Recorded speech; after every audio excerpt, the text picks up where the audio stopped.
Hey, welcome to Guitar Knobs, the guitars, gear, noise, and nonsense podcast, hosted today by these knobs. Tony Dudzik, Picadian. Jared Brandon. It's just Jared Brandon. Hey everybody, it's me, Todd Novak. Welcome to the Guitar Knobs podcast. We are thrilled to death that you are listening to our show. As the Guitar always. Knobs podcast. Yes. Now, Tony is suffering a little bit from a pretty rusty pipe there. I'm 85%. Yes, 85% what? That's the question. But to make up for Tony and Jared, we've got a fantastic guest. We've got what we call a boomerang guest. And boomerang guest, right. you know, who are you? I am Wooly from Champion Leccy.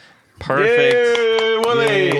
Oh, we're Willie's so back. excited to talk to you. We've been talking about like, hey, we need to get you back on the show multiple times. But usually I'm calling him like at the last minute, and he's like, no, I can't. So we're really happy that you were with us. And Wooly, maybe you can answer this. Tony, if you don't mind, I'm gonna give your pipes, All right. the Velvet Fog, a rest here. Yes, thank you. Wooly, what do we do on this show? Well, you do several things. One of them is ask questions. Important questions. Very important questions. The questions that need to be asked and answered by the people who answer them and ask them. And those people are people who do guitar-related things. And some of them are actually guitars with just smiley faces drawn on. And then the rest are just, vegetables with faces drawn on. That's exactly what we have in our notes. How did you do that? That is right. amazing. That's Yeah, what it it's says all- on our it's wiki the- page. It's the Guitar and Gear podcast for all of the guitar and gear people of all levels and all those big people and all those little small people like me. There you go. right. I'm only 4 inches tall, so Well done. Well done. Okay. Okay, you're cut off. You're cut off. Okay. That was fairly accurate. That was very accurate. Yeah. Speaking of wiki page, we gotta get a wiki page up. Wiki. Wiki. Oh, yeah. Wiki. So, anyways, we've got no doubt a fun show. Now, here's the thing: if you haven't heard of Champion Leccy, Wooly, tell people where they can find you.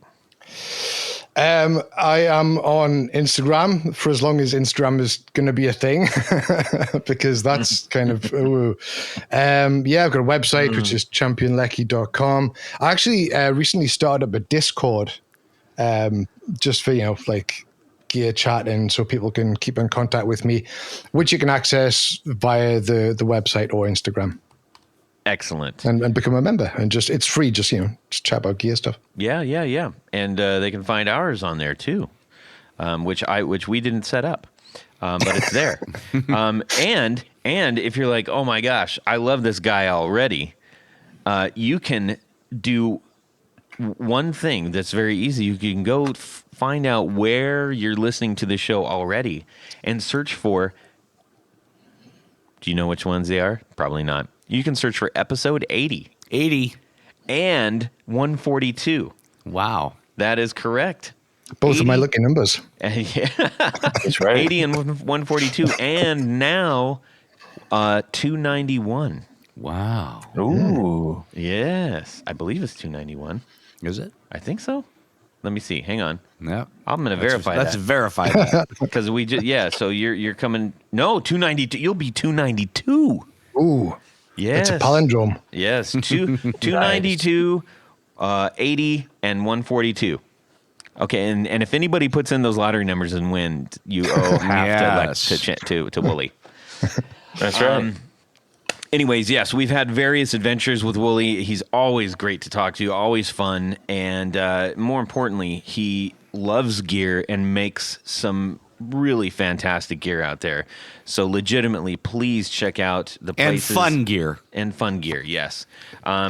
He makes some of the most unique noisemakers out there, and we're grateful not only that he is doing that, but that he doesn't hate us. at least outwardly.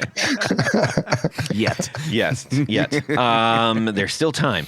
So let's get on with this nonsensicalness. We've got a few announcements that I wanted to bring up. And number one is Rode. That's right. We need to thank Rode mics for providing our awesome audio equipment. And also just to, we don't get anything more. It's not like they're not paying us to do this or anything. We just really appreciate what they do and this great equipment. And the fact that they keep creating great things for creators and content makers, much like many of you out there. So if you're looking for the right audio gear, I would start there.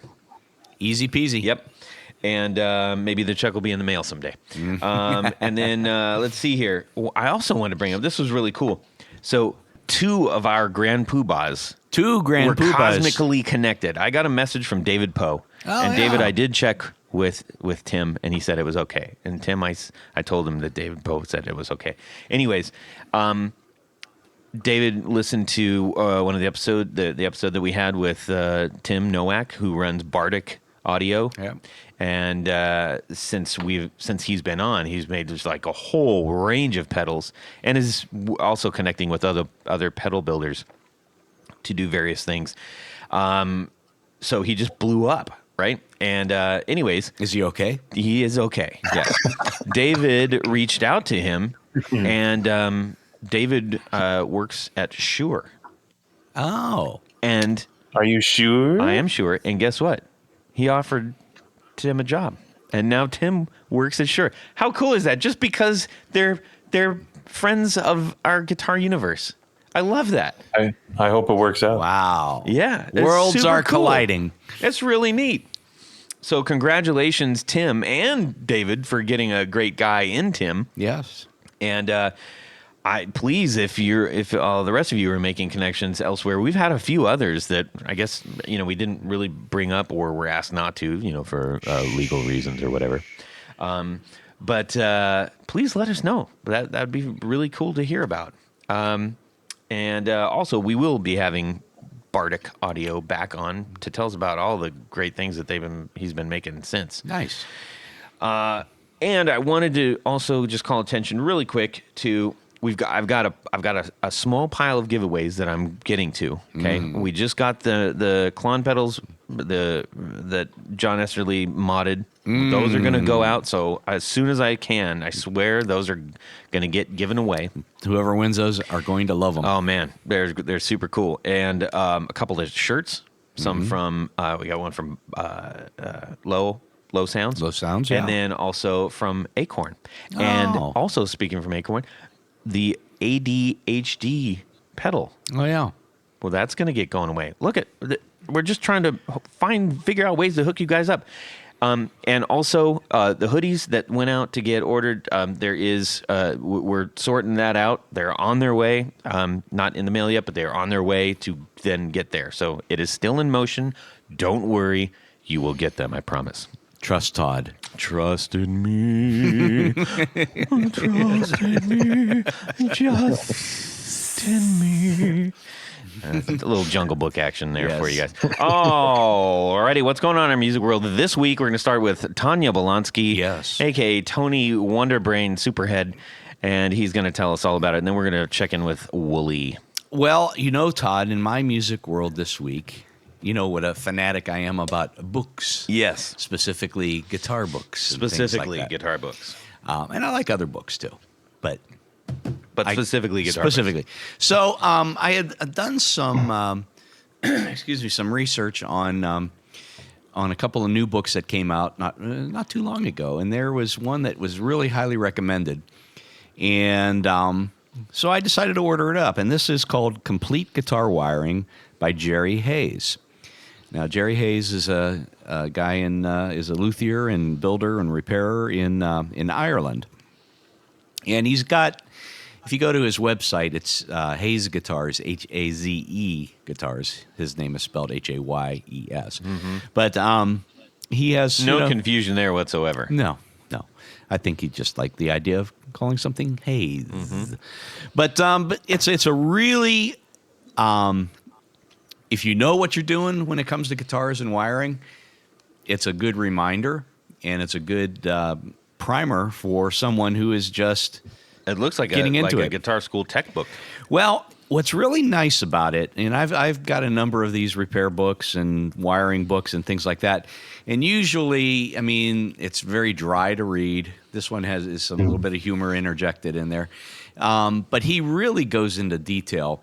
I mean, starting from really the basic stuff. The first chapter is, capacitors and switches and, pots. So you get to learn a little bit about electronics. Yeah. And, and he said, now let's build a circuit, and then blah, blah, blah. And then he goes into pickups, and then he goes into specific wiring diagrams. Right. This isn't for making pedals. This is for your guitar. It's.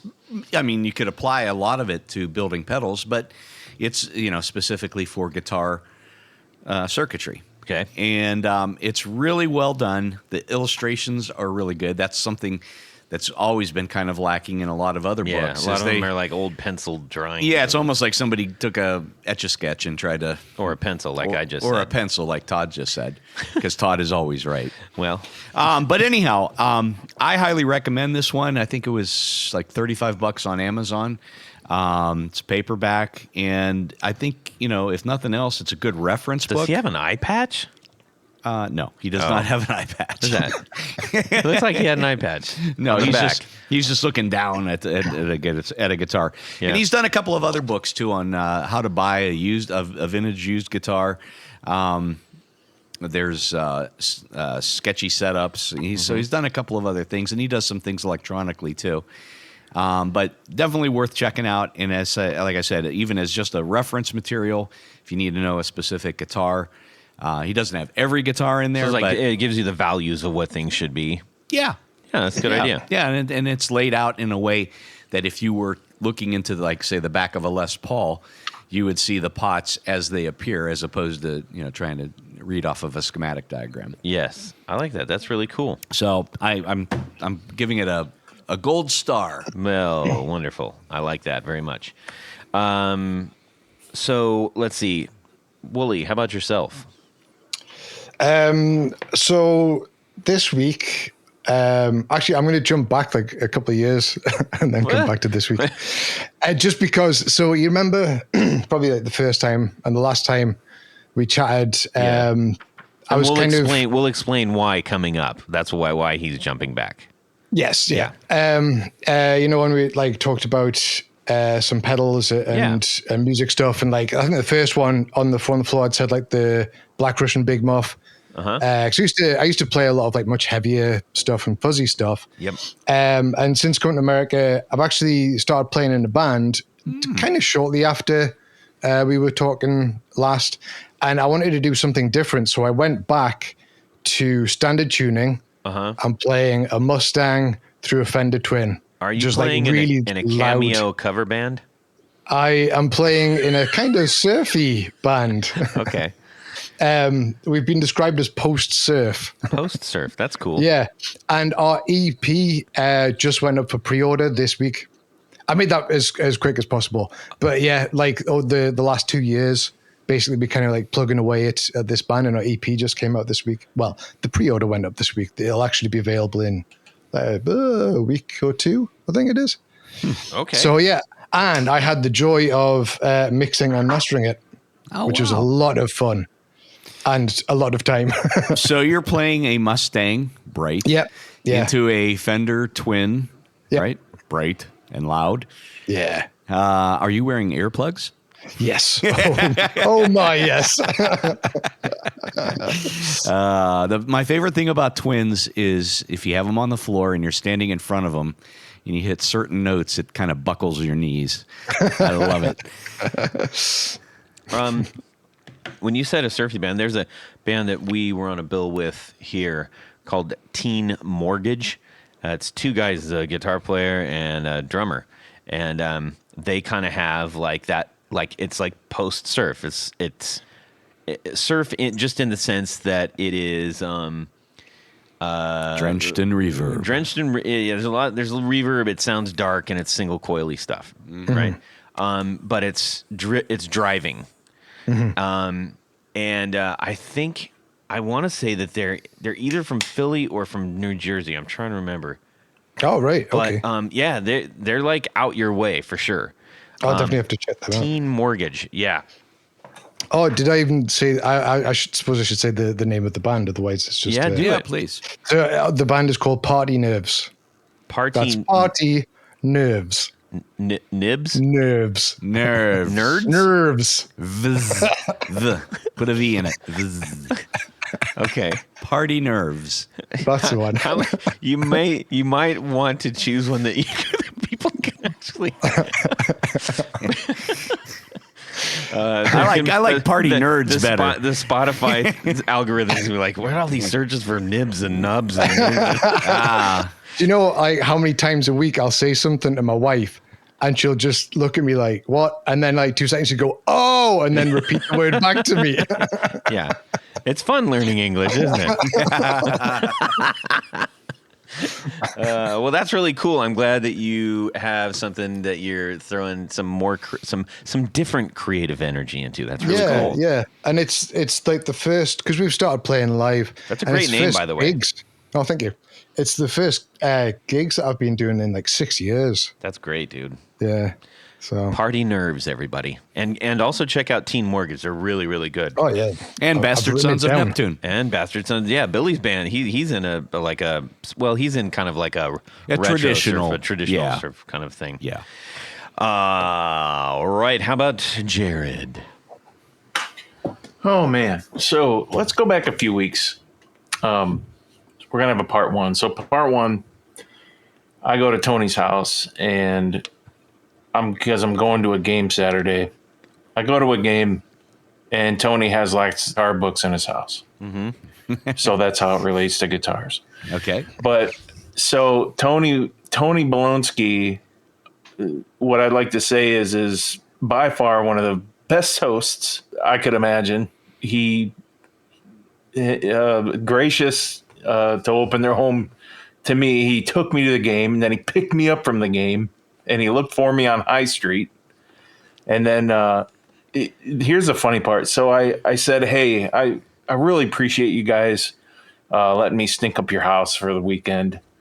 Let me take you and Jen out to eat. And you guys pick and I'll pay.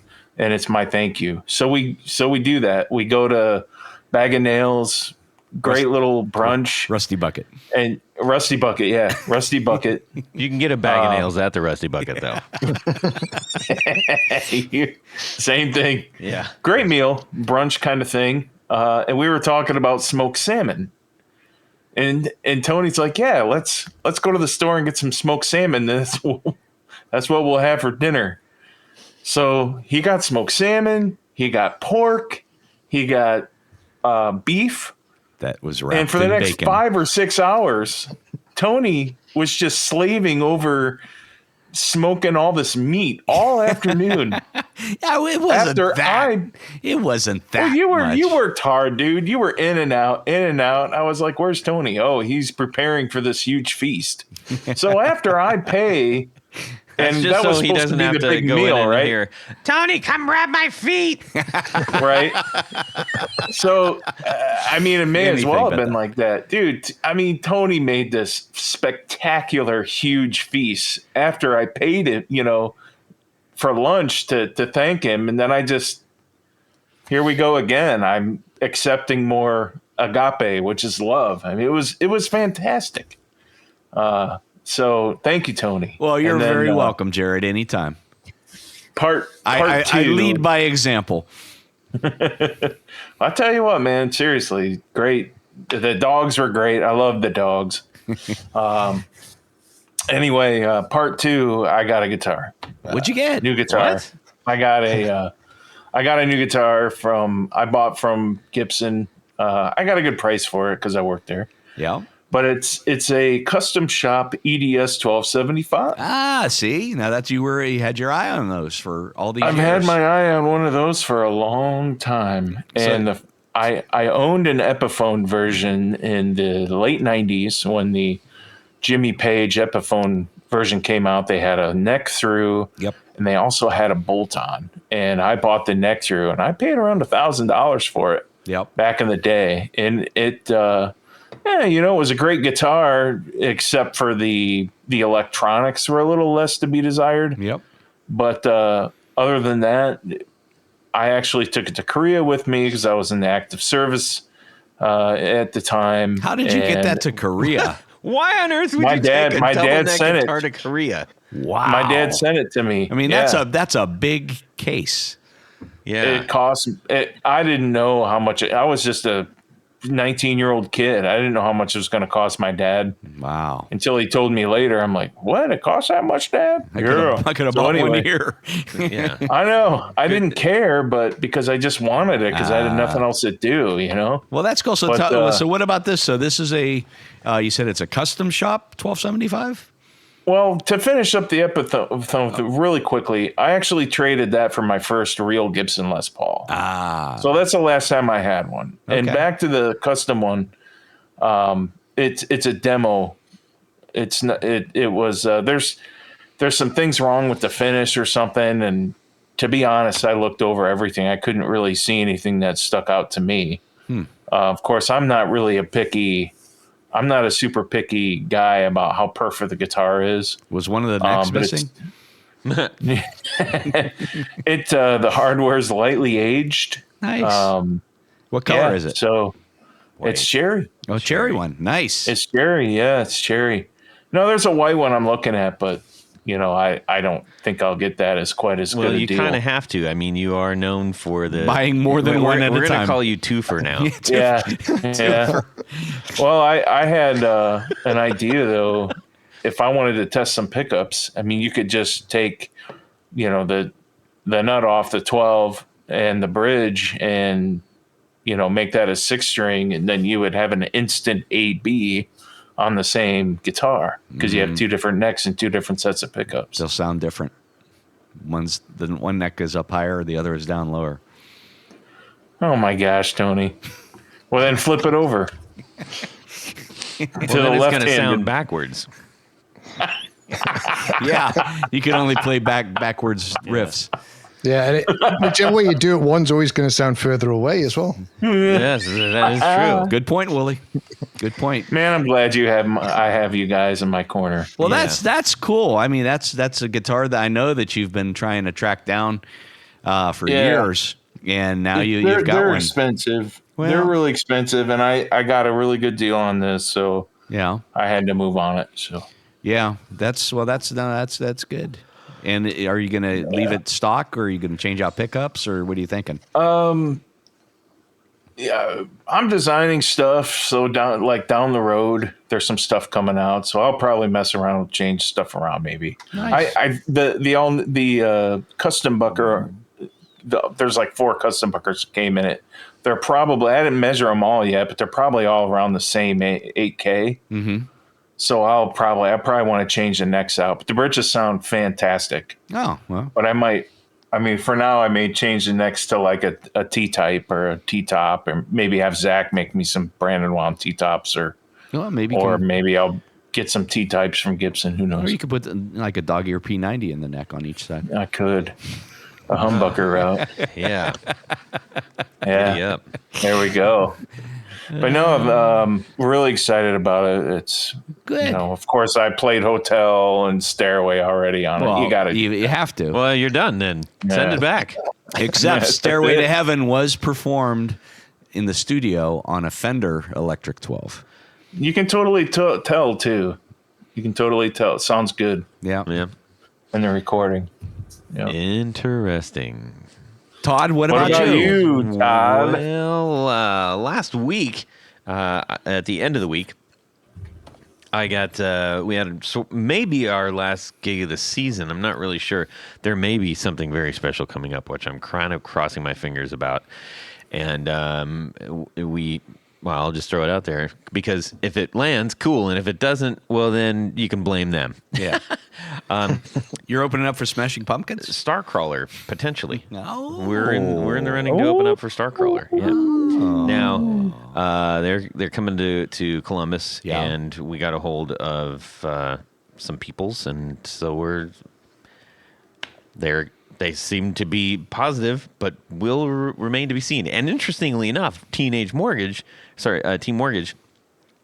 who we played with before, is playing with Starcrawler out that way. I think in Philly or something like that. Oh. So You want I should talk to them? yeah, you should persuade them. Persuade them. Anyway, so I would just be really exciting to do that, obviously. And they play some good rock and roll. And, that's nice. Yeah, so that'd be a really amazing way to cap off the year. But if that doesn't happen, that's okay, because, can't keep nothing in life is guaranteed, I guess. Death and taxes. Yes. So, anyways, we had one of our, a gig last weekend, and we just had a freaking great time, and I kind of rearranged my board again a little bit. There you go. I did. So I ran a new a Morning Glory V4, which has a high cut as well as a high or low gain on it, and into the Blammo Shrew, which is sort of his version on a Rat with a little bit more zhuzh to it. It's tamed. It's taming of the shrew. It is so quiet. Like, that's one thing. Like, I remember when we had him on the show, like, he just said, I want like zero noise in my pedals. And I put that straight into the HX Stomp and got my couple of little mods, and that thing would just sound fantastic. That combo was what I needed for this room specifically. And we had just a freaking great rock and roll time. And we actually did a cover of Rose Tattoo's Nice Boys, except our singer's a girl, and she's got a pair of great vocal cords. Lungs. And so she switched it up to Nice Girls. Oh, that's nice. So it was really, and that was just so much fun. So much fun. So that was my week. So I get to just kind of prepare a new song and hit the ones that we bang out. And then we also got the first mix back for 4 new songs that we recorded from John here at the studio. And so we're in the mix right now, and then we're gonna go into mastering, and then we'll have some 2023 release action. Nice. How often are you guys practicing now? Right now, not as much, just because it's winding down a little bit, and we also have some movement in the band a little bit, so literally moving location stuff, and so, anyways, so super fun stuff. Let's get on to more. Yes. Hey, Todd. Yes, Tony. You just mentioned that you rearranged your pedal board. I did, and I'm assuming that I probably do it too much.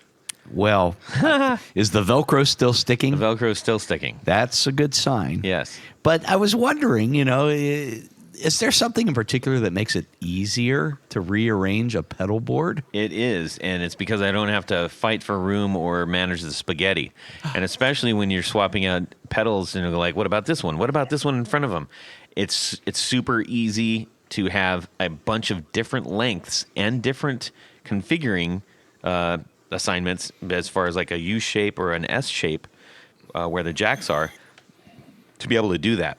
Now, I'm told that you exclusively use Tour Gear Designs patch cables. I do exclusively use those. And you too can exclusively use those, or just semi-exclusively use those. Go to tourgeardesigns.com and you are going to find some of the best, if not the best, patch cables out there. We've been thrilled with what they have produced, and we've had a lot of people on the show get them as well and be equally satisfied. They're flat. They're flat, low profile. Low profile. They're inexpensive. And they taste good. They taste good, and they come in, like I mentioned, a whole bunch of different lengths and configurations. So go there, put in the guitar knobs. You're going to save 10%. That's a coupon code, 10% is coupon code at checkout. 10% off your order. We need to say a huge thanks to Tour Gear for sponsoring our Four on the Floor. Thanks, Tour Gear. Jared. Let me get a little bit of this. 1, 2, 3. Four on the floor. All right, Wooly, Champion Leccy. Let's hear your updated Four on the Floor. Okay. So firstly, thanks Tour Gear, because I use them as well. Yes. Very good. Smart man. Yeah, they're great. Anyway, yeah. So We already did the ad, Wooly. Get him on. Yeah, he's looking for residuals. So yeah, like I was saying, I'm doing a very like big, clean, Fendery kind of sound. So like a lot of changes to the board. The first one that I never thought that I would like is I added a compressor. Ooh. And it's the Empress Mark II. Oh, yeah. Compressor. Nice. I tried a couple of them. And the thing is, because when you have really low output pickups, as I do with my single coils, and you palm mute and then you play chords, it's a huge jump. And so I have it first. I know everyone says put your compressor last like you would with some other stuff to like balance everything out, but I need that level signal going in, and it is so transparent. It's absolutely fantastic. And I never thought that I would like enjoy a compressor and have it be part of my sound, but it's absolutely So you're almost That's using it as a boost on the front. yeah, basically just to kind of pull up the palm muting. Yeah. Because that's when you get that lovely spring reverb little kind of those sounds. So That's like changing from briefs to boxers or yeah, vice versa. yes. More like boxers to briefs. briefs. The thong. Yeah. Yeah. Oh my. So you're happy with the Empress there. Yeah, I absolutely love it. What was maybe one of the big features that you went to and you chose that one as opposed, because there's a lot of great compressors out there. There is really not so much any of the controls, but the fact that it is so transparent. Like I've used a lot of compressors where they will add something. Yeah, a little bit of color to the tone. Yeah, just a little bit of color. And this doesn't. It's absolutely like incredible. Is it weird for someone who is known for making somewhat noisy pedals? And I don't mean that they're noisy in a way of bad electronics. I mean, like you make several pedals that make a lot of noise.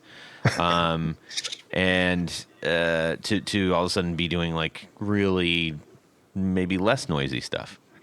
Yeah. So, I mean, I enjoy music as a bit of a challenge, if you know what I mean? Like the creativity in doing something different. So a while ago, I just totally switched up everything that I did because I found that everything that I was doing was the same.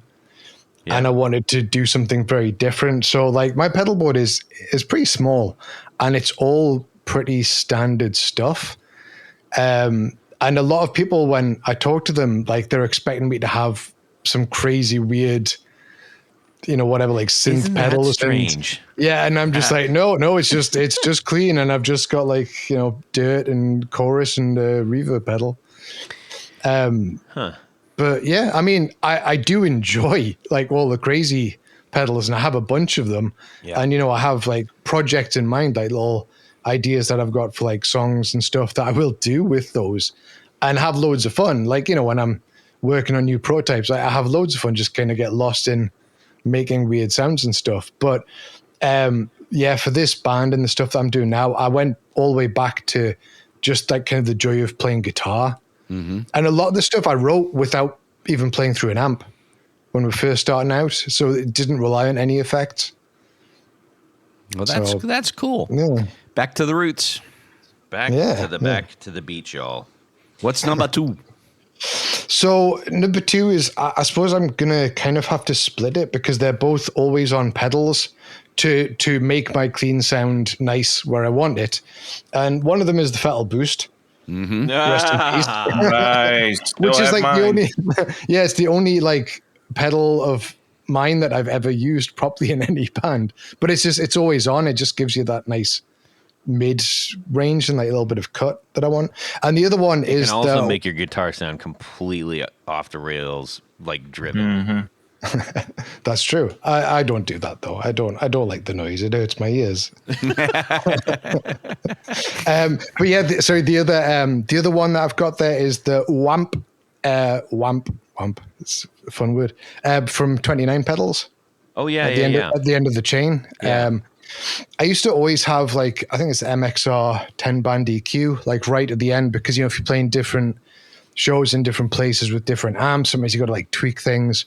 But this is just a really nice, like end of the pedal board kind of, you know, and just balance stuff out and get it sounding right. And obviously, you know, it's designed for that and impedances and all the stuff. But, you know, it's a very nice bit of gear. That is, he gets you coming and going, doesn't he? Yeah. Yes. How can I do this? A pedal that you must have at the beginning and one that you must have at the end. Yeah, he makes great stuff. He's a freaking like, electro genius. Yeah, I mean, just the quality and just the amount of thought and everything that goes in. Yeah. And his power supply is like the inside the pedal, like you can just plug anything in. And it just goes, yep, I can deal with that. And that's incredible engineering. Yeah. Indeed. Really top quality stuff. What's number 3? So number 3 is the Boss, what's it called? Blues Driver. I always get Blues Driver and Blues Breaker confused, but it's Blues Driver, isn't it? Yeah. I've cycled through loads of different dirt pedals, and loads of them are absolutely great. They just didn't quite work, and that's kind of one of the joys of like dirt pedals is, you know, you can play with so many different ones and be really picky and but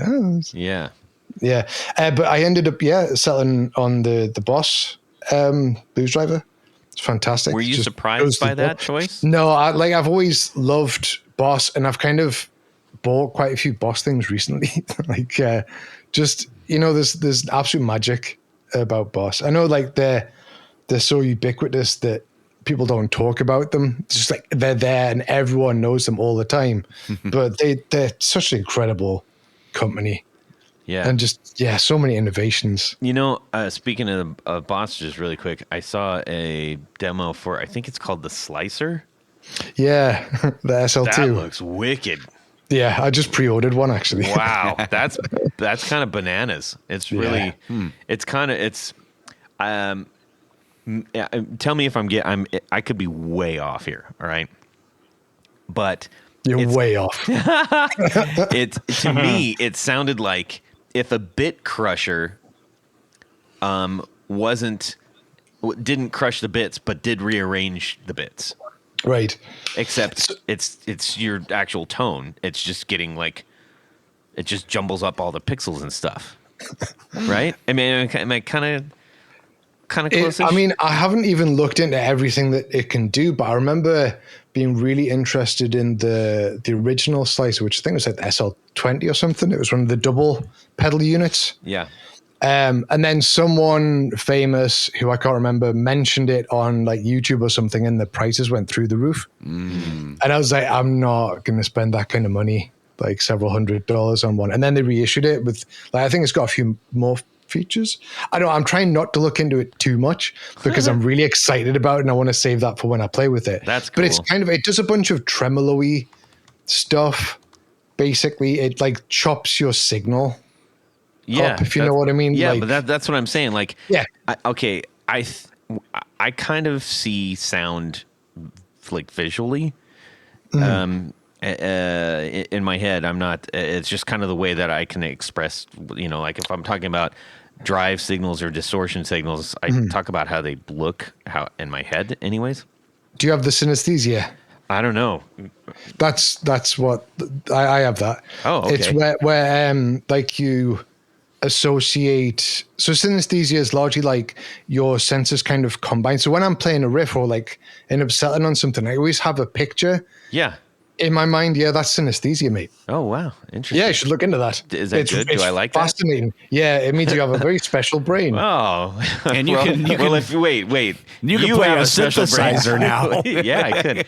So let me explain this. What I was talking about rearranging the stuff. If you took like a couple, if you had the same picture, the same face, and you slashed it up with like X-Acto and you rearranged the slices of the face picture into a bunch of different arrangements. That's kind of what this is doing. Some might call that psychotic. True. If you did it angrily, I suppose. Is that fair to say about the Slicer? Yeah. Wow, check that out. Hopefully it makes julienne fries. Yes. It does. It does. It should be the Julienner. It should be the Julian. That's actually, so if people don't know, like when they say, "Oh, Julian the fries" or "Julian It slices, the it dices, it Julian French, fries. It's French for ribbon. That's what Julienne is. It's French for ribbons. Anyways, I knew that. boy, we have. I took us way hard left. Down the rabbit hole and out the Ewok hole. Thanks, Willie. That was fun. Let's go for the last one, number 4. So the last one is chorus pedal. I use my chorus kind of like a boost. Okay. And it's the Maxon PAC 9. If you know it. That's an oldie moldy, isn't it? Yeah. I mean, I'm pretty sure the one I have is a modern reissue, but it goes back to like whenever, like 80s. It's I mean, that was Maxon was out, early 80s. Yeah, I really like a lot of the Maxon stuff. It's always really good quality. Mm-hmm. But this one, I tried so many chorus pedals. And one of the things with being a pedal company is I can buy loads of pedals and I can expense them. Because it's part of research. Yeah. And part of that sometimes overlaps with pedals that I just want to buy. It happens. I do that with guitars. I need a template for that guitar. Oh. Yes, I understand that. So I tried a bunch. And this one, it's bright and it's nice. It's not too cutting, and it just, I don't know. It adds this, like, how do you describe chorus? It's that sheen, I guess.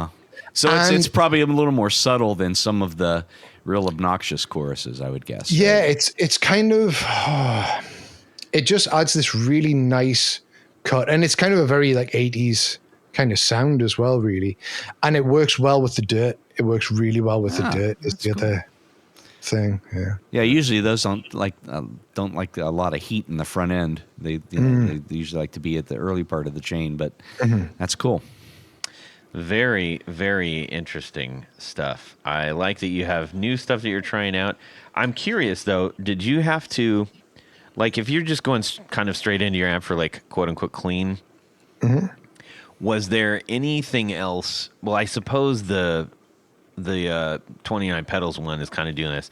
I was thinking you probably needed something to kind of maybe make the frequencies kind of like shimmer or sparkle a little bit. Oh, yeah. You know what I mean? And I don't mean that in a modulation way, but like from a really good kind of EQ kind of thing. Well, yeah, I'm doing that between the Fettle Boost and the O-Amp. Yeah. They're both kind of just adding something that isn't there when it's just going straight into the amp. Yeah. And I think a bit of the top end is really coming from the Fettle Boost, and then actually both, yeah. Interesting. I did, while we were talking, do a little bit of back research. So the Boss SL20 is one of those double pedal big box bosses, which has a gob of knobs. If you're listening to the UK, hopefully you didn't just do a spit take there.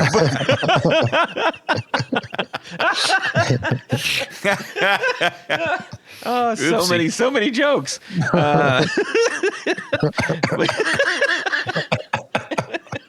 Anyways. How many knobs are on this pedal? Oh, an absolute gobful. Oopsie. Anyways. Okay. Apologies to the BBC censorship. Yeah. Everybody's there is like, well, I don't know what you're talking about. That's like $350, $400. Wow. Yeah. For the original one.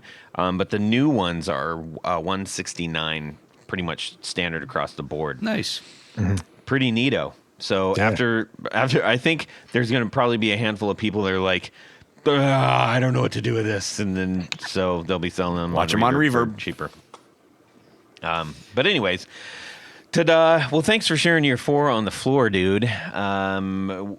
Since we talked last, you've come out with quite a few pedals that were, I would say, a lot more sophisticated than maybe when we first had you on, which is when you had the pedal boost, and I think you had the one knob fuzz, and a handful of other things.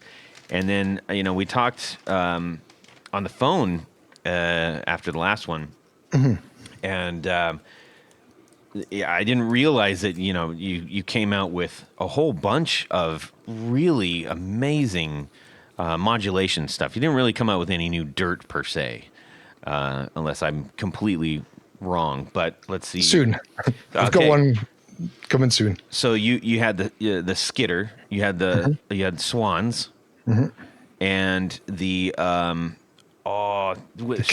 kilter. Yep. Yeah. And then wasn't there another one?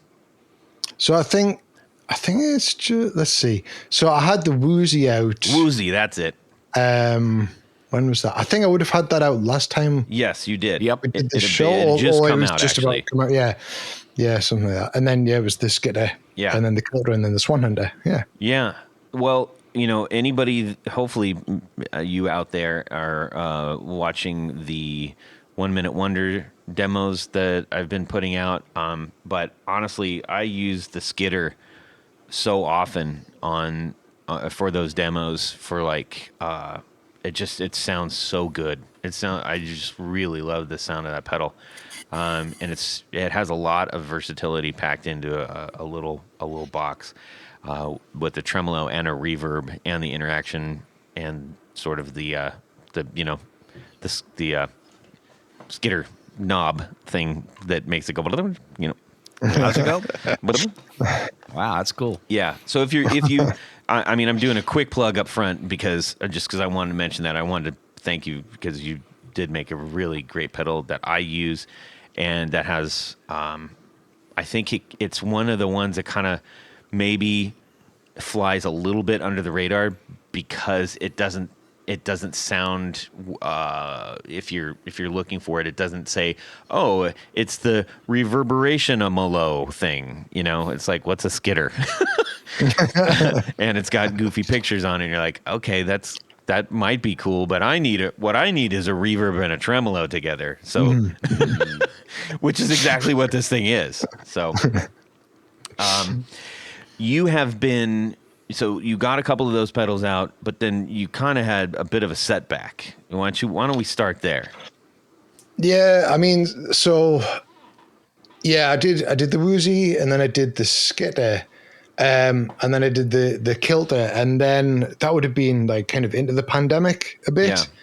And like once we got into the pandemic, there was a lot of it felt like every week things were changing, and it was all of a sudden like, oh, this part that we all use is like now unavailable, and everyone's like panic buying like all the components so they can like still build stuff. And that there was so much of that kind of stuff that it really pushed like a lot of the releases back for me. So the last one I did was the Swan Hunter, and that was actually about this time last year. But it should have been the year before. And actually I haven't released anything this year. I was preparing to do a bunch of stuff, but from kind of like mid-year, like June, just had like a bit of bad luck. I hurt my back first. Then we had a little family. You need some fiery jack. Little family medical emergency that looks like it's okay, but was terrifying at the time. And then after that, I got COVID, and I'm still kind of recovering from that. So I've basically just pushed everything back until next year. So it's kind of really been a bit of a bummer because I wrote down a list of all the ideas that I have, and there's 12 different pedals that I'm kind of on with, like that I've already started. So yeah, it's kind of been a bit of a mess, and then working out what to do next. Oh, actually, what's the name? Old Blood Noise. Yep. Oh God, dude, this is me shaking my fist at them. Because like there's been a couple of times where I've been like, oh, I've got a great idea for a pedal, and then they'll put it out. The last one was actually a modulation pedal that I was working on, and they did. It's basically it's a similar idea, but I actually had the prototype kind of like almost there, and then they released it and I was like, no. So I've had to put that on the back burner. That'll be coming out like maybe it's like next year. I just want to make it. I actually bought the float is there. The one's like a dual filter and it does some funky stuff, and mine was going to be quite similar. I need to kind of compare them and make mine something just to make sure it's a bit different. Yeah. So there's been a lot of like this, like getting ideas and then someone releases something or like it just doesn't work quite the way you want it. So I've got this huge backlog. And actually so having not released a pedal for like over a year at this point, and being known for like kind of crazier stuff and modulation, I'm a little bit worried because I think probably the next pedal that I'm doing is just a distortion pedal. That's great. And I feel like people are going to be like, oh, we thought you're going to do some... Oh no! People are ready for it. We're ready for it. Like, there's nothing wrong with distortion, but after the last one, which was the Swan Hunter, which did a bunch of crazy stuff and was really well received, I feel like it. Having waited such a long time, people might be annoyed. But sorry, Mike just really I'm watching your mic. But sorry, everybody. I get excited. I like this week. I got this idea for a pedal that I think has to be the one after that, and it's a modulated delay that I'm really excited about. And if anyone has done this idea, I will eat my hat and everyone else's hat because there's just no way that anyone's come up with this. And hat in America is dirty underwear, right? That's fine. That's fine. Oh boy, stupid. Yeah, so I've got this idea. So now I've teased, like for the last year or so, I've had like all these ideas. I've been like, oh, this is going to be it. And I keep on teasing things so people know all these names, like people who were like following, and then these pedals just haven't materialized. So I'm going to do it again. And I'm telling you, the next modulation pedal is going to be called the Forgetter. The Forgetter? The Forgetter, yeah. Is that spelled like F-I-G-E-T-T-A-H?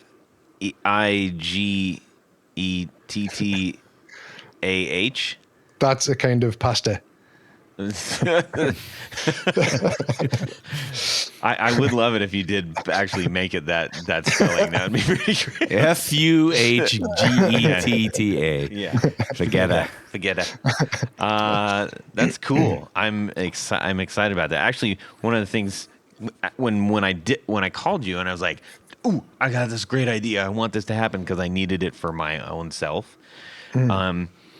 That's the way Todd runs. The funny thing is the skidder actually, I think, did that, which was I wanted to hear essentially just the repeats in a reverb or echo, but no dry signal.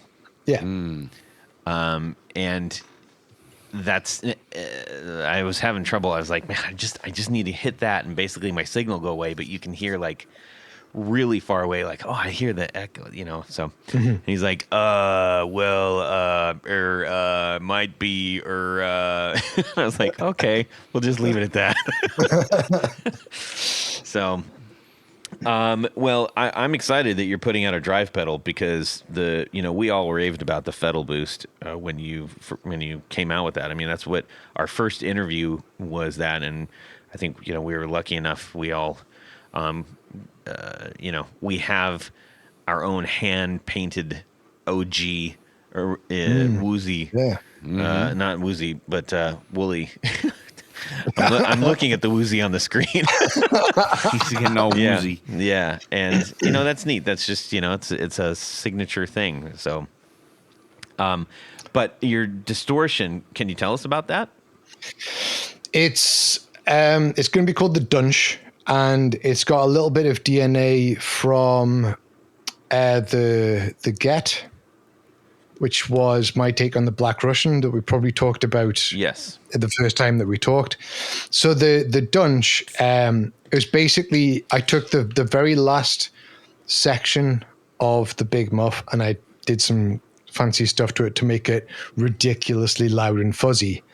And I've taken that section and like tweaked it, and I put it in, I did a kind of like an expanded version of the Fettle boost called the Canny Fettle, and it was in there, and now it's kind of its own pedal, and it's going to be a really kind of high gain, noisy type affair. But I've also put like a couple of ways of gating it in there as well.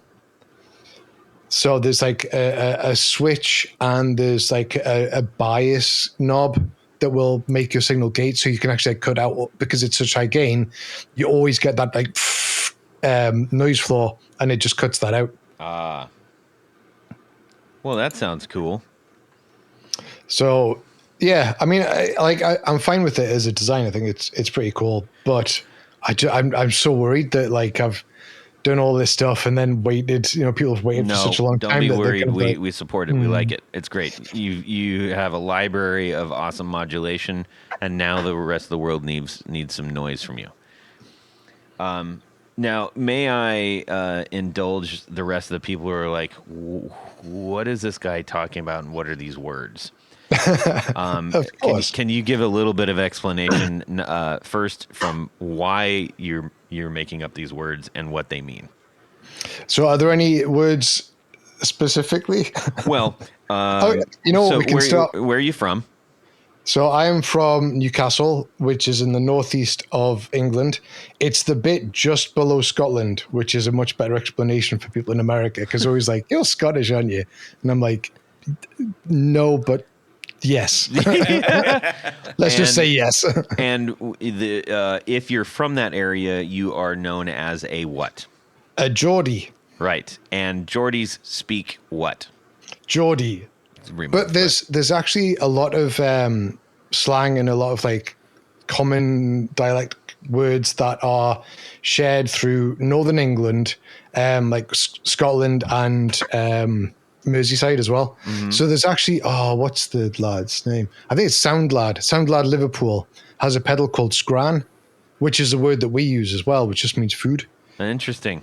Yeah. Yes. Because I saw that and I was like, he must be a Geordie. And he's not. Is food too hard to say, or what is the problem there? It can be confusing. People are like, foot?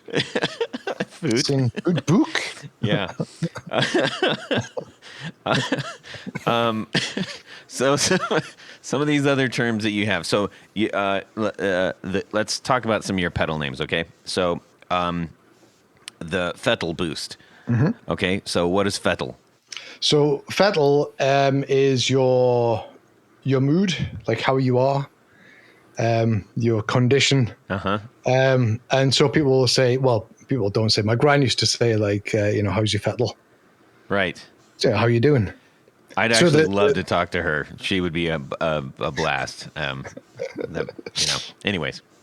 And so the reason I chose that was because it's a J-FET boost. Right. So FET. And so it's, yes. FET. That is clever. You are a clever man.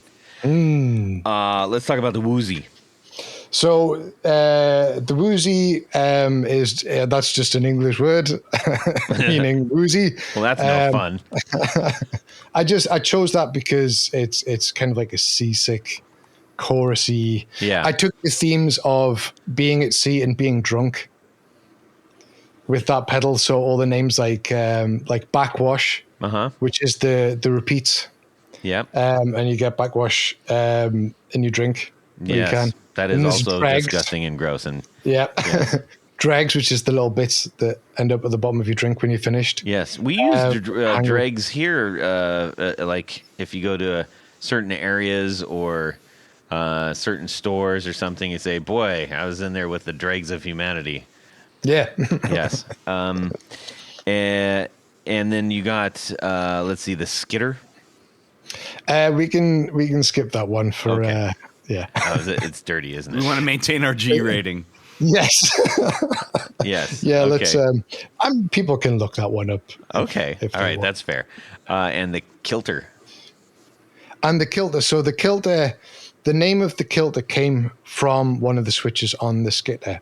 So on the skitter, you've got your dry channel and your wet reverb, and both of them can have tremolo on. And the tremolo can work at the same time, or if you flip the kilter switch, they're off kilter. So when the dry signal gets quieter, the wet signal gets louder. So it's swinging between the two signals. And after I built that, I thought, you know what?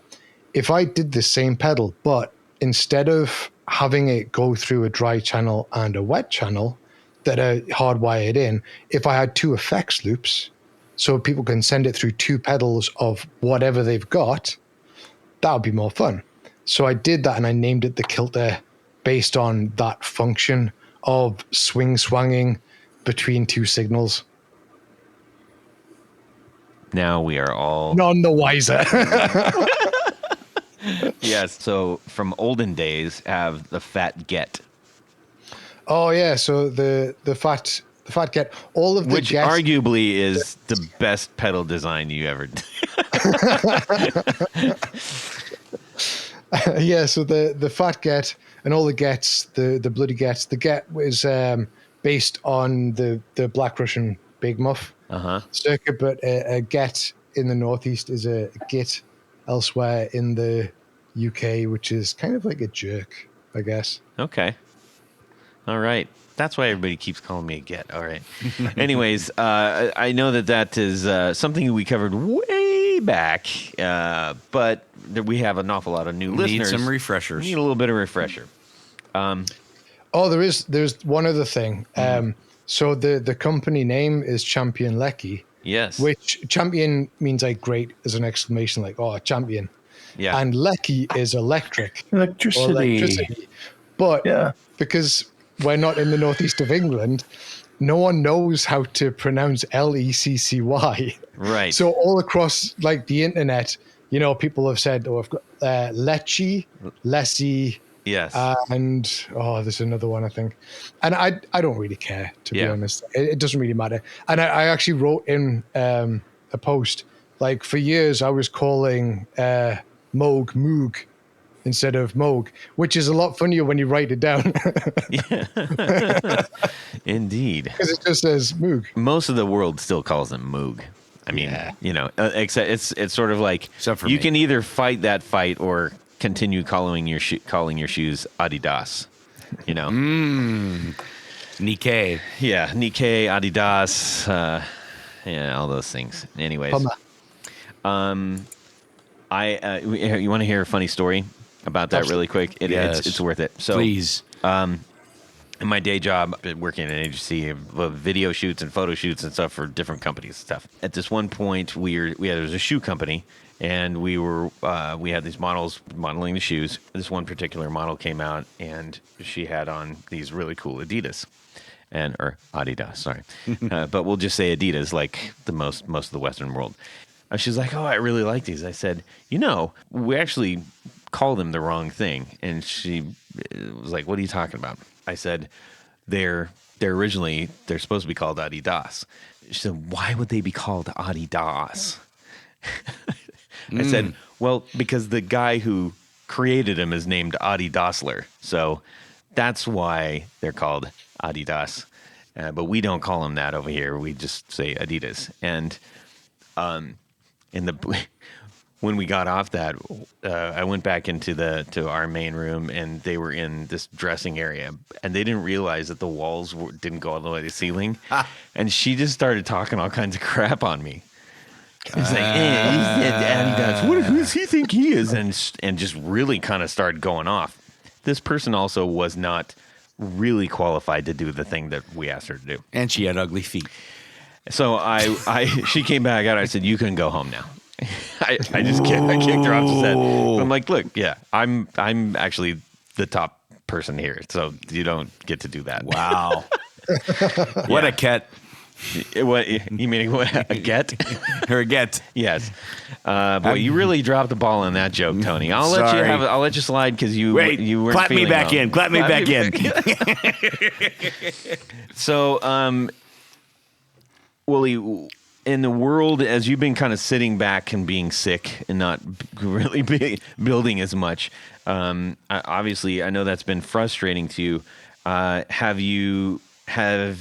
Has that been maybe a great opening for you creatively to kind of, instead of actually just constantly making, to constantly kind of thinking? Yeah, but the mind is a dangerous thing. Ah, So like, yeah, in some way, I mean, I kind of stepped back, and I just had to accept that I just couldn't do as much as I wanted. And I did like take some time, like I was saying, I mixed the EP for our band, which was a lot of fun. And again, just like taking, the exploring the joy of music again, because for such a long time, the only times I would play guitar would be when I was testing pedals, like We hear that a build lot from builders. yeah, and it's not good. Like I realized I didn't have a lot of the excitement of when I first started, and obviously the pandemic's been a whole thing. So yeah, I mean, I think it was right that I took a break because it's been panic stations for such a long time. What does that mean? Well, just with like, am I going to be able to buy the components that I right. need to, build stuff? And then, of course, during the pandemic, the start, because everyone was at home and loads of people were like, you know what, I've always wanted to start building pedals. And a bunch of people did it. And then a bunch of people were like, you know what, I've always wanted to have a pedal company. And all of a sudden, like overnight, you had loads of people doing that. And then there was just loads of, noise and people kind of doing the same thing. And it was this kind of like, what's happening here? You got some really good and interesting things coming through at the same time. But it felt like I knew what was happening. Like I understood the pedal world, and like then I had no idea. And I was still kind of trying to work out like where we are, because there's a lot of stuff. I was mentioning, I said I'm on Instagram for as long as that's a thing. Like Instagram was such a huge part of every small pedal builder, like in them growing their business and getting into and getting known. It's been everything for them, and now that's fallen apart. How so? Explain that a little bit. Oh, I mean, like the algorithm is a mess. So you're not seeing stuff, and if you're not paying for, it used to be actually that if you weren't paying and doing promoted posts, you just hardly get seen. Now, when you do a promoted post, you might get seen for that post, but it doesn't help with your other posts. Yeah. And so, like, I noticed a few years ago, like, my Instagram following wasn't doubling at the rate that it was. Yeah. And then it just kind of started to flatline. Yep. I And- experienced the very same thing. And I was like, this doesn't make sense based on Yeah. what our show's doing. Yeah. And there's so much stuff where it's like, okay, so this is how I survive and this is how I've built things up. I need to work stuff out and put more time and effort into building that. And then when you start to get less and less back, it's just like, oh, what do I do now? And so like, like a lot of us small builders, we kind of chat about this stuff. Uh-huh. And so people are talking about what's next. And, like mailing lists is a thing. And I started a Discord so people can, stay in contact with me and stuff. But like, Right. kind of working that out and Having to make everything you don't have to make everything reels, but reels actually made us 150% lazier. right. I mean, it is shocking. If you don't have a watch, you could wake up the next morning. Actually, you could. The sun will rise without you having to wake up. You just keep going. Zoop, zoop, zoop, zoop, zoop, zoop. Yeah. And so there's a lot of people who do really well with it. Nick from, I'm pretty sure it's pronounced Oneida Effects. Nick Wonder from Oneida Effects. Wonder. No, it's definitely Oneida. Yeah. I know him very well, and it's. Have you watched his Instagram material? It's just the funniest stuff that I've seen. He's so funny. He's so talented that he's one of the reasons I still go on Instagram. Yeah, I think him and Acorn are also like, the guys from Acorn make some pretty hilarious stuff too. Yeah, and they're taking it to a new an artistic level, which is cool. Yeah, but there's people who really excel at that, and that's great. But I'm not one of those people, and so that's been a thing that I've had to kind of think about. Yeah. Because I'm not a smart guy, and I'm certainly not a businessman. So trying to work out how to run a business has been this thing that's kind of really come to the forefront recently. And like when I've had to step back from building, it's been this whole thing that I've had to like try and wrap my head around, because I was very lucky in that when I started doing this, there was a lot of interest, and I got in when not a lot of people were doing it. Yeah. And so I think I'm known just enough to kind of be okay, but that only lasts so long. Right. So yeah, trying to think about the bigger questions is it's not too daunting yet, but it's always potentially something where it's like, oh man, do I have a plan B? Because I don't have a plan B. Well, but you know what? I think that you can take solace in this a little bit, because if you go back to all the platforms, like let's go all the way back to MySpace. Like when MySpace was a thing, nobody was going, oh no, what happens if MySpace goes away? Because Facebook came in and everybody's like, yay, Facebook. And then someone said, well, no, what happens if Facebook goes away? Well, we have Instagram. And then everybody's like, well, what if Instagram goes away? Well, you got TikTok over there, and there's other platforms, there's Discord and everything. It's not a one-to-one. I mean, it changed the way that we use things, but we still have things to communicate and to share content. I mean, content's not going away. It just isn't. It's like water will find a way to leak. You know what I mean? So, if something at I guess, for lack of better terms, meta, goes haywire, and all of a sudden Instagram becomes as evil and crappy as Facebook is, then I think everybody will just figure out, well, then what's a new thing, and then we'll go ruin that. Yeah, but that's kind of also the thing as well, is you have to be aware what that next thing is, and then get in there and get on it early enough that, you kind of maintain. You have to go talk to the kids at the soda shop.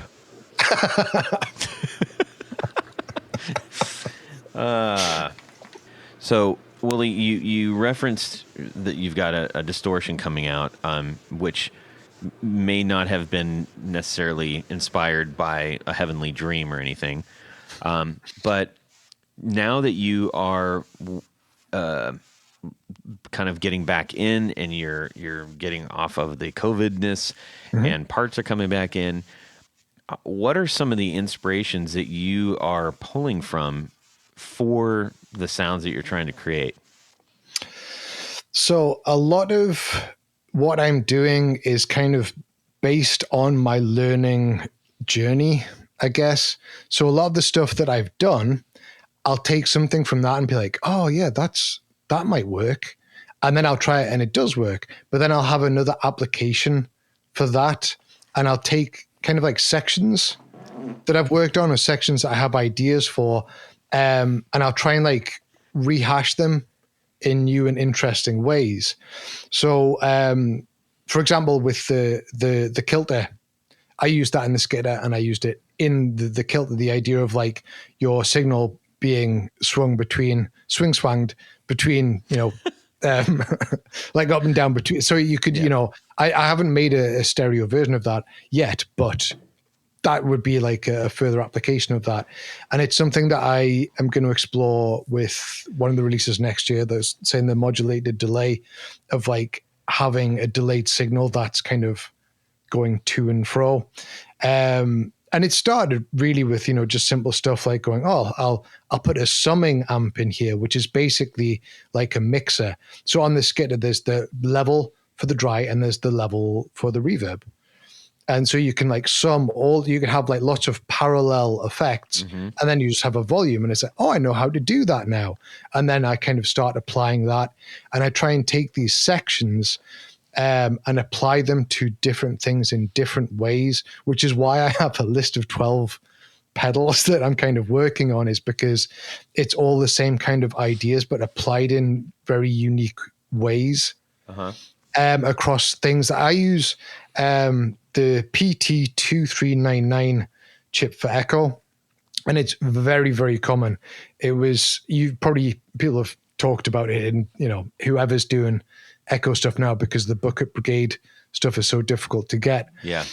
It's just like a lo-fi. It was designed for karaoke machines, I think. Yes. And it does really lo-fi stuff. And if you lean into that, you can do a bunch of cool stuff.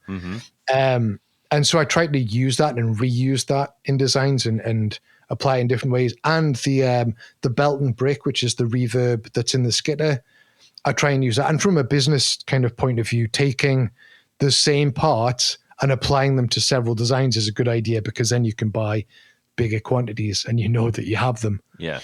And for those that are trying to decipher what Wooly's saying, actually the belt and brick isn't a Geordie saying at all. It's actually, that is the name of something. Yes. Okay.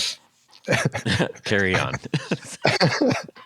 Yeah, so a lot of the designs that I have, and next year there's going to be, I think there's going to be a absolute minimum 2 releases, and I'm kind of pushing for at least 3 new things next year. Yeah, there was actually one of the things that got pushed back that I was trying to do and promote to some extent, but I just ended up falling off with in summer, was the end of days fuzz. Yes. So I had this challenge where I basically said, okay, let's see who can do like the craziest fuzz that might perhaps bring about the end of days, and whatever that means to whatever builder of, any level, just do that. And unfortunately, like, I've had to push everything back. So mine isn't going to be done until next year. But I've been trying to like do it as like, kind of cross promotion and like reposting like smaller builders. It's like some people are just doing this, like just doing this end of days fuzz. And it was going to be this year, but I'm going to have to do that. And it might be a recurring thing that we just do every year. And I've been trying to do like blog posts about how I'm designing it as well.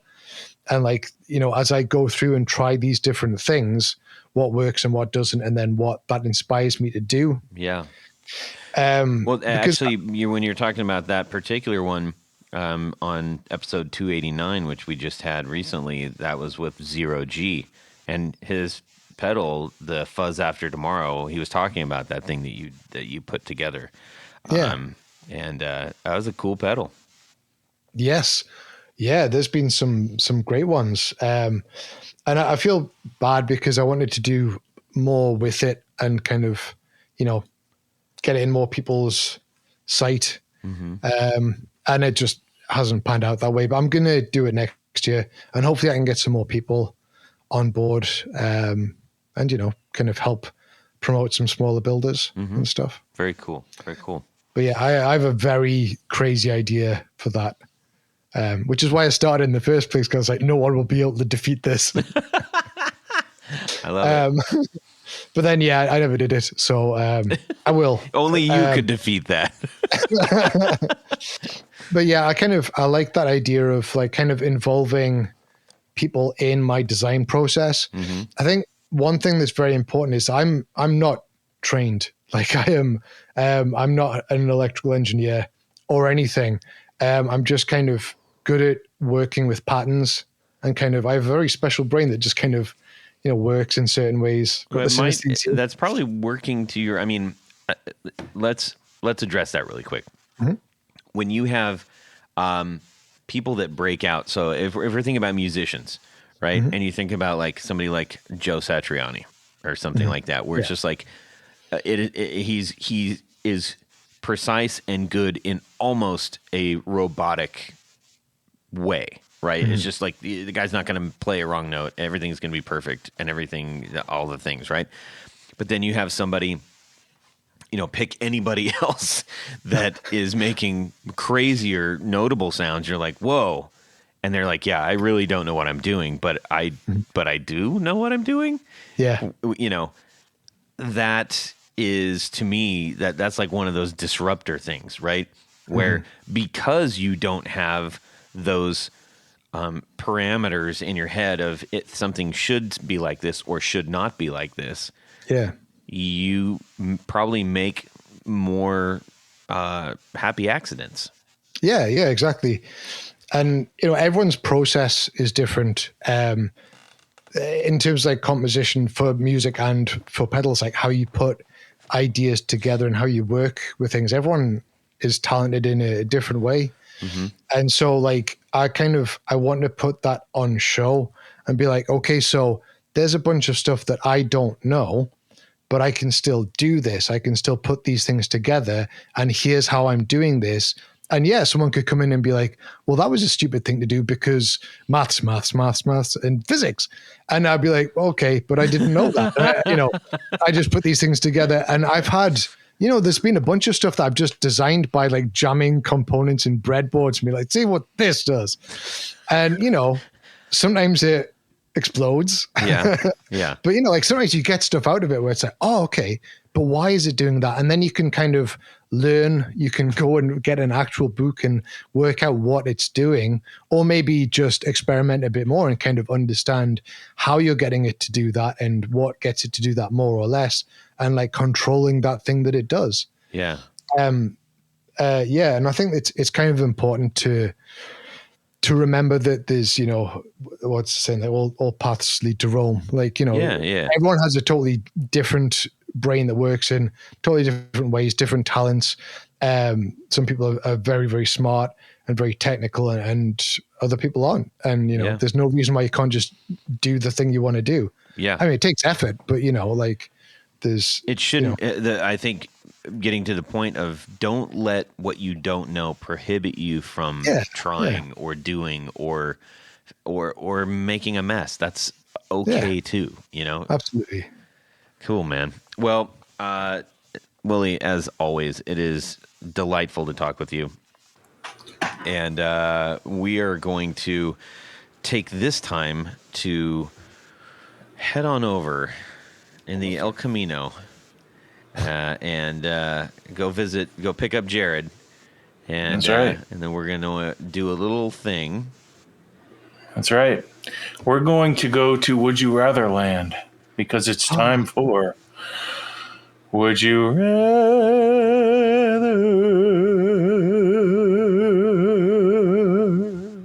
All right. Beautiful. So this week's Would You Rather. You're walking down the street and you run into somebody that wants to hire you for a show. A guy. And and his name is Tony Baloney. Okay. So Tony says, listen, I need you for a show tonight. All I got for you to play is either an EDS 1275, which is the Gibson double neck 12 6-string, or a Fender 12, which is just one guitar, one neck, one guitar, but it's a 12-string Fender. It's what Tom Petty used, Jimmy Page used in the studio. Great guitar. But you're the lead player. You have all right. You have to play all the leads. So you got to do the solos and all that kind of thing. So it would be easier to play it on a 6-string if you have solos, right? Because you have that 6-string on the 1275. But that thing's huge. It's heavy. It's enormous. Or, you just have to not be able to bend any strings on the Fender 12 because, you instead of bending one string, you're bending two. So what are you going to... It's a 4-hour gig, too. It's with no breaks, so... No breaks. So you just wearing a pair of Depends or something? How's this working out? Maybe. Yeah. All right. Well, you get a break or two, but that's the only guitar that you use the whole night. Okay. Sounds good. Let's see, Tanya. Well, I mean, if it's a lead gig, I mean, if it were a rhythm gig, I think it would be real obvious. I mean, you could just play the the 12-string by itself. But since there's leads involved, I think you almost have to go with the EDS 1275. You got to have a 6-string to play those rockin' leads, man. And then you can kick over for the middle section and play the sexy 12-string. That's right. All right. That's what I'm going with. All right. Even though I'll need a chiropractor in the morning. Yeah. Oh my Jared? God. Yeah, I don't know. I think you know. I think because I know how heavy those things are, and to have that thing on for 4 hours, I think I'm just going to do my How heavy is it? absolute best. How, It's I don't know. They all weigh differently because there's wood. two guitars. There's no guitar that weighs.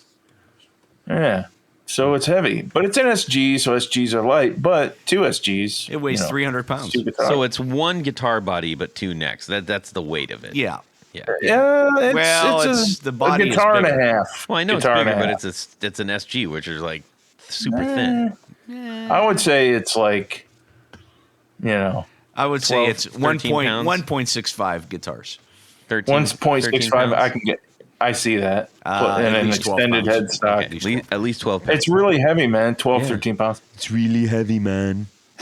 I'm gonna do the Fender 12. Okay. You're doing the 12. Nice. I'm doing the Fender 12. I can get by of leads on a 12, and some of them might sound pretty cool. So I'm gonna risk and do the 12 string. Nice. The Fender 12. An unexpected choice. Yeah. Let's see. Willie, how about yourself?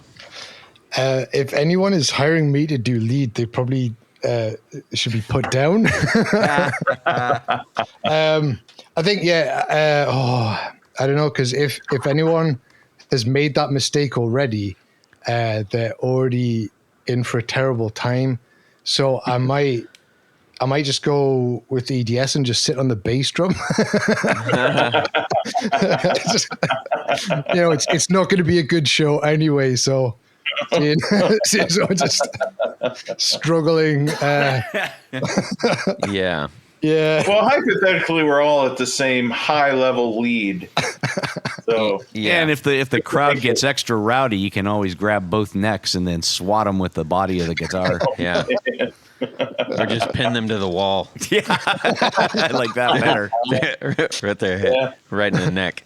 Well, Todd? Yeah. So, by the way, hopefully some people out there understand when I said it's really heavy, man.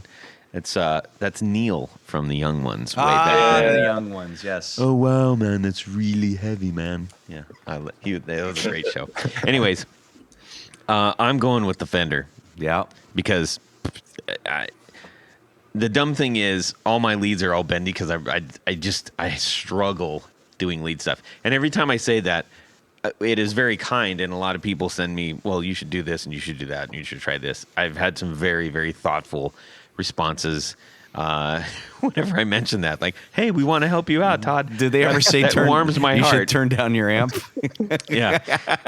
That's when I have a looper from like my friend who's really good. Yeah. That's That's now actually you're not talking. a bad idea. Yeah. But I'm just gonna screw it. I'm just gonna play the 12 string. Yeah, you could just do runs instead Yeah. of bends. Yeah, I'll runs I'll are bend good. it. I'll bend it like Beckham. nope. that's right. All right. Well, Jared, that was an interesting one, if nothing else. So let's see. We got a few people to thank. Well, Todd, we do have to thank a few people because at this point of the show, we like to thank our executive producers. Correctamundo. Now, you might be wondering, what is this executive producer that Tony speaks every week about? I'm familiar, but maybe some others aren't. Some might not be. So an executive producer is a person that makes this show possible. That's An right. executive producer is a sponsor, a patron of this podcast. Yeah, a patron of the arts. A patron of the arts. Yes, if you can use the term arts loosely. Becoming an executive producer is quite easy. You go over to patreon.com/the guitar knobs and check out a couple different levels in which you can participate. Become a patron, a sponsor of this very podcast. Each That's level right. comes with some very great thank you gifts. But there's one thing more, Jared. What is it? You get to have your name read on the thing. Your name read on the thing. So that's what I'm going to do right now. So special thanks to these executive producers. Moon Guitars, Vader and Pedals, John Halverson, Rick Calhoun, Trevor Gunberg, Elad Mizrahi, Mike D, Richard Kendall, Mark Garton, Matt Hart, James White, Justin Jones, Anthony Gemalero, Bill Gola Guitars, John Esterly, Anthony Lathrop, Stefan Lamb, Michael Senchuk, Ken Sayers, Doug Christ, Darren Gregory, Tom Brazen, Rusty Sneeden, Ralph Gottschalk, Don Kloss, Gregory Randall, Brett Hogarth, Eric Hemmer, Stuart George, Michael Furman, and Andrew DeHaan. Yes. But you know, Todd, there's another group of executive producers. Huh? Yes, these are the creme de la creme. These are our grand poobahs. In addition to all the great stuff, these fine folks get a fez to wear upon their head whilst listening to the podcast. Mm-hmm. And drinking an orange beverage of some unknown origin. Yes, Did you send out all the orange beverage packets? I did. Oh, very good. Thank you. So special thanks to these grand poobahs. Tommy Manasco, Ricardo Higuereda, David Kaminga, Brandon Wown Pickups, That's right. Hicks Matos, Michio Murakishi, Bob Crouch, Jack Cadian, Sam Jett, Tyler Rhines, LSJ Music Company, John Williams, James Pennington, Adam Johnson, Steve Keys, Cody Foster, Science of Sound, Brian Robison, Jonathan Jerusik, Corey Nigro, Michael Van Zant, Tim Nowak, Jonathan Daly, Martin Cliff, Sean S. Eddie Seratos, David Poe, Billy Spitfire, and Congregation Gear Demos.